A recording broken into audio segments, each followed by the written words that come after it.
بسم اللہ الرحمن الرحیم بسم اللہ الرحمن الرحیم لک الحمد یا اللہ صدق اللہ العظیم اللہم رب محمد صلی اللہ علیہ وسلم نحن عباد محمد صلی اللہ علیہ وسلم۔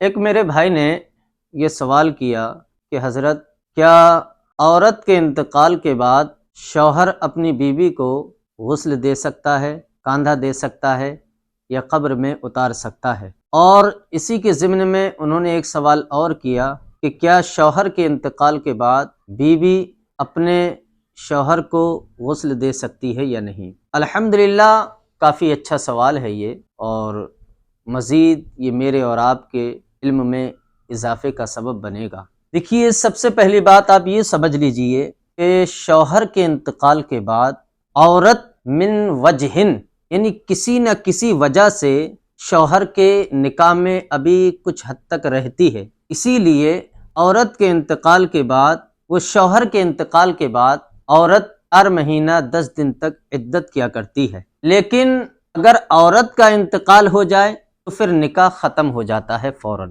اس لیے کہ شوہر کو یہ اجازت رہتی ہے کہ وہ فوراً دوسری اگر بیوی سے نکاح کرنا چاہے تو کر سکتا ہے۔ لیکن شوہر کے انتقال کے بعد عورت کے لیے حکم یہ ہے وہ پہلے عدت کرے گی، اس کے بعد وہ کسی سے نکاح کر سکتی ہے۔ یہاں پر یوں سمجھ لیجئے کہ اگر شوہر کا انتقال ہوا، عورت کے من وجہن کسی اعتبار سے نکاح میں ہے، اگر کوئی اسے غسل دینے والا نہیں ہے، اسی صورت میں اگر عورت چاہے تو غسل دے سکتی ہے۔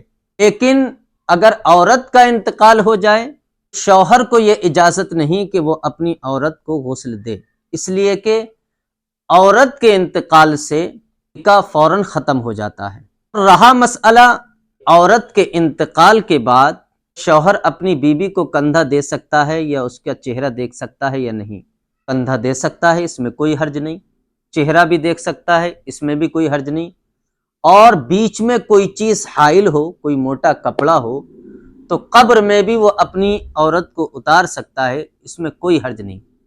ہاں، اس بات کا خیال رکھا جائے کہ شوہر اپنی بیوی کو غسل نہیں دے سکتا۔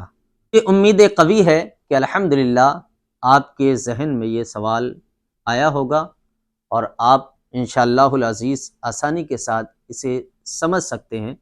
اللہ تعالی مجھے اور آپ کو عمل صالح کی توفیق عطا فرمائے۔